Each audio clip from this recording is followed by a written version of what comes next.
సీయోనుకు తిరిగి వచ్చిన వారిని యెహోవా చెరలో నుండి తిరిగి రప్పించినప్పుడు మనము కలగన్న వారి వలె ఉన్నాము. మన నోటి నిండా నవ్వు ఉంది, మన నాలుక ఆనందగానముతో నిండి ఉంది. అప్పుడు అన్యజనులు చెప్పుకున్నారు, యెహోవా వీరి నిమిత్తమై గొప్ప కార్యాలు చేశాడు. అవును, యెహోవా మన కోసం గొప్ప కార్యాలే చేశాడు. మనము సంతోషభరితులమయ్యాము. దక్షిణ దేశములో ప్రవాహములు పారేటట్లు యెహోవా చెరపట్టబడిన మా వారిని రప్పించు. కన్నీళ్లు విడుస్తూ విత్తేవారు సంతోషగానముతో పంట కోస్తారు. పిడికెడు విత్తనాలు చేతపట్టుకొని ఏడుస్తూ వెడుతూ విత్తేవాడు సంతోషగానం చేస్తూ పనలు మోసుకుంటూ వస్తాడు. సోదరీ సోదరులారా, వింటున్నారా? ఇది ఆనందగీతం. ఇశ్రాయేలీయులు బబులోను చెర నుండి తిరిగి వచ్చిన తరువాత వారు ఈ కీర్తన పాడి తమ ఆనందాన్ని వ్యక్తం చేశారు. బబులోనులో జీవితమంతా వారికి ఒక పీడకలగా తోచింది. బబులోను చెర నుండి విడుదలై వచ్చిన ఇశ్రాయేలీయులు ఈ పాట పాడారు. మెస్సియా రాబోతున్నాడు. ఆయన వచ్చినప్పుడు ఇశ్రాయేలు శేషిత జనాంగం కూడా ఈ పాటే పాడతారు. యేసు ప్రభు వచ్చినప్పుడు మనకెంతో ఆనందం. అయితే ఇప్పుడు కన్నీటితో విత్తనాలు వెయ్యాలి. సీయోనుకు తిరిగి వచ్చిన వారిని చెర నుండి రప్పించినవాడు యెహోవా. గతమంతా ఒక కల అనిపించింది. మన నోటి నిండా నవ్వు, మన నాలుక ఆనందగానములతో నిండి ఉంది. అప్పుడు అన్యజనులు చెప్పుకున్నారు, యెహోవా వీరి కోసం గొప్ప కార్యాలు చేశాడు. నిజమే, దేవుడు మన కోసం గొప్ప కార్యాలే చేశాడు. మనము సంతోషభరితులమయ్యాము. 2 రాజులు 18-19 అధ్యాయాలలో హిజ్కియా కాలంలో యెరూషలేము అష్షూరు రాజు చేతి నుండి విడుదల పొందింది. అప్పటి అనుభవాన్ని ఈ కీర్తన వర్ణిస్తున్నది. ఇది గత చరిత్ర. అదంతా ఒక కల. అన్యజాతులు సైతం దేవుణ్ణి మహిమపరిచాయి. దక్షిణ దేశంలో ప్రవాహాలు పారినట్లు యెహోవా చెరపట్టబడిన మావారిని రప్పించవా?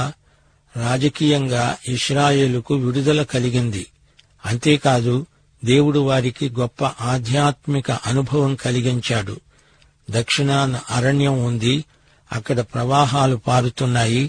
అలాగే చెరపట్టబడిన వారు గుంపులు గుంపులుగా తండోపతండాలుగా బయటికి వచ్చేస్తారు. దేవుడు ఆశీర్వాద వర్షం కురిపిస్తాడు, సమృద్ధి వర్షం. ఒక జాతిగా ఇశ్రాయేలు ఈ ఆనందాన్ని ఇతరులతో పంచుకోవాలి. 5వ వచనం, కన్నీళ్లు విడుస్తూ విత్తేవాడు సంతోషగానాలతో పంట కోస్తాడు.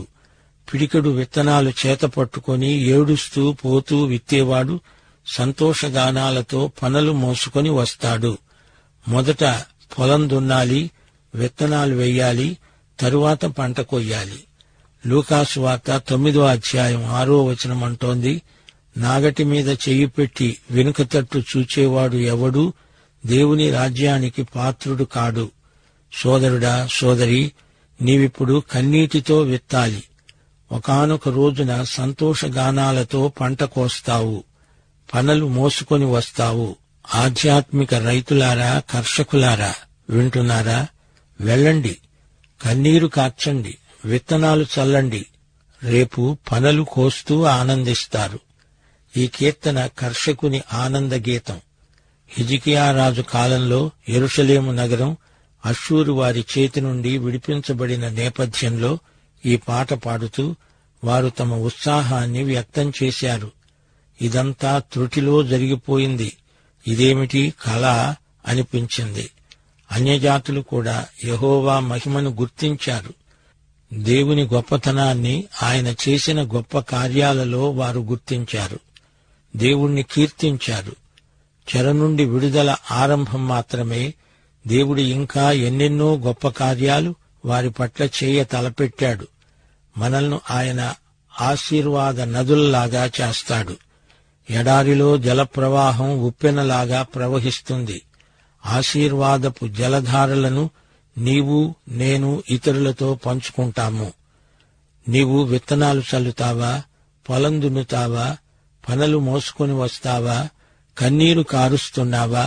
అయితే నీ కన్నీరు ఆనందాశ్రువులుగా మారతాయి. ఆనందించు, ఉత్సాహధ్వని చెయ్యి. ఈ కార్యక్రమంలో నీకు భాగం ఉంది. ఇప్పుడు కన్నీటితో విత్తితే ఆనందోత్సాహాలతో పంట కోస్తాము. ఇది అసలు విత్తనాలు వేసే కాలం. బీడు భూములను దున్నాలి, విత్తనాలు వెయ్యాలి, వెళ్ళాలి, కన్నీరు కార్చాలి, విత్తనాలు నాటాలి, పంట కొయ్యాలి. దేవుడు గొప్ప కార్యాలు చేశాడు అనేది ఈ కీర్తనలోని కేంద్ర అంశం. దేవుని కృపను అనుభవించే వారందరూ ఇదే మాట అంటారు. 1 సమూయేలు 12:2 ఇదిగో మీ రాజు, అతడు మీ కార్యాలను జరిగిస్తాడు. నేను తల నెరిసిన ముసలివాణ్ణి, నా కుమారులు మీ మధ్యన ఉన్నారు. బాల్యము నాటి నుండి నేటి వరకు నేను మీ కార్యములను జరిగిస్తూ వచ్చాను. అంతా దేవుని కృప.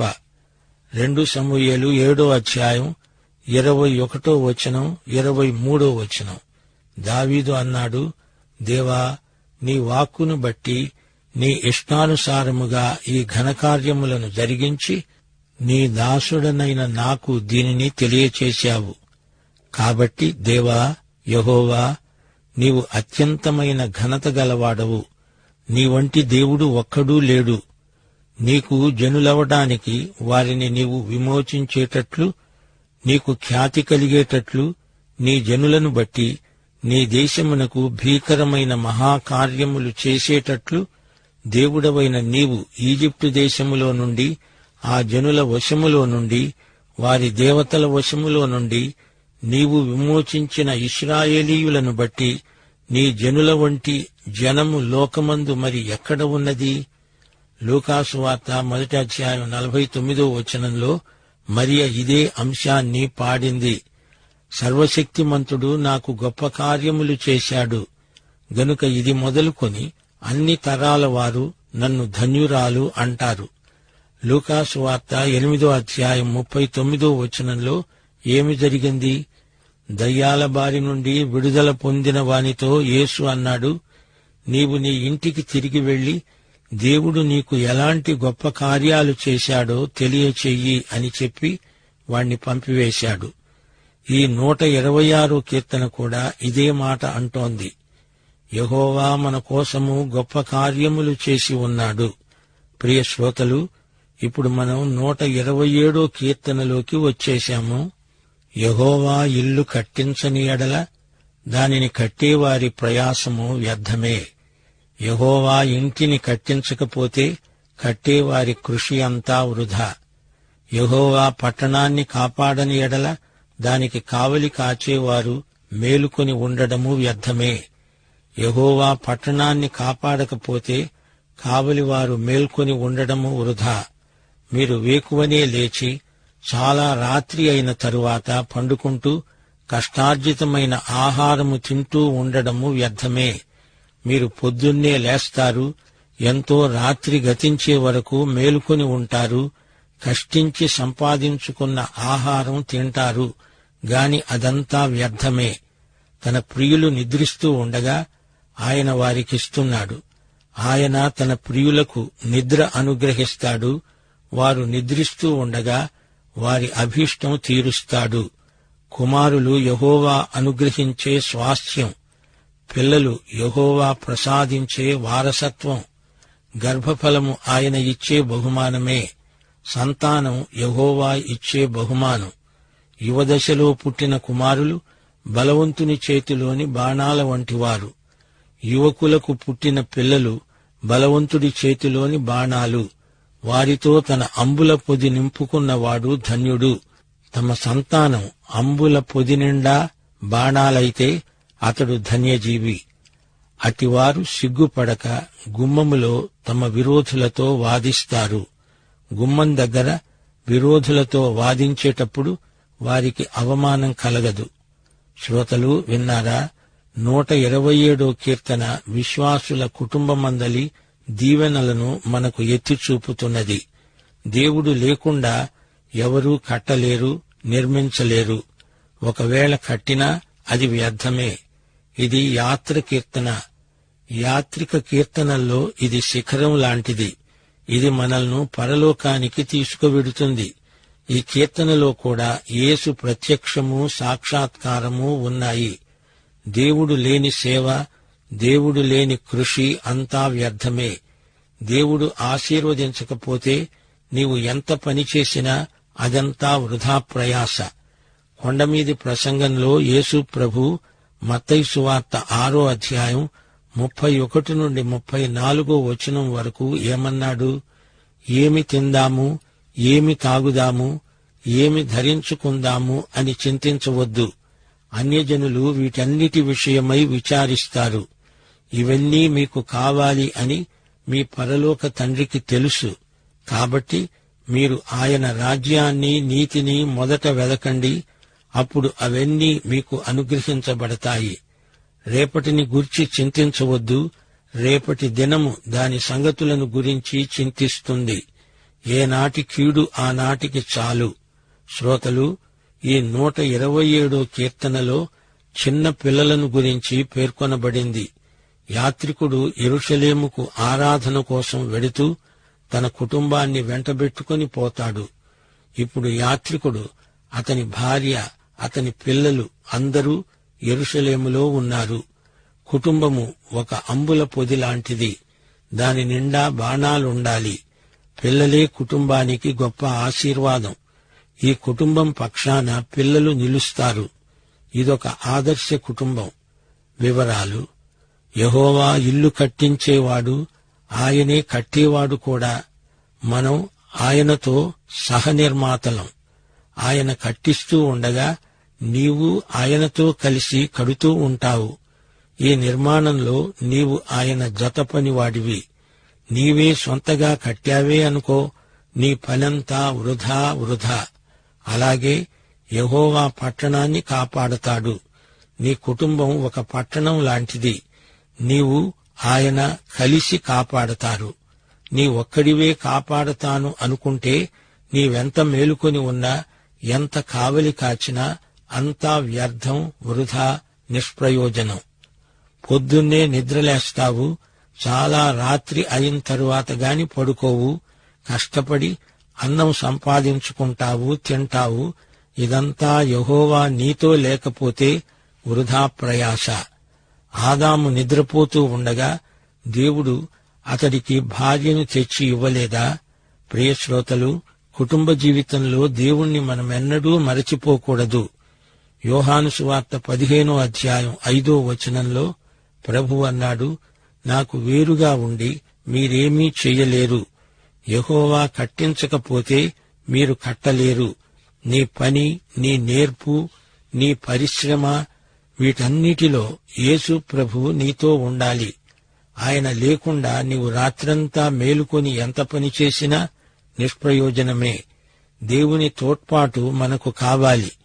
మనము సోమరులము కాకూడదు. ప్రభువుతో కలిసి కష్టించి పనిచెయ్యాలి. ఫిలిప్పీ పత్రిక 2వ అధ్యాయం 12-13 వచనాలు, భయముతో వణుకుతో మీ సొంత రక్షణను కొనసాగించుకోండి.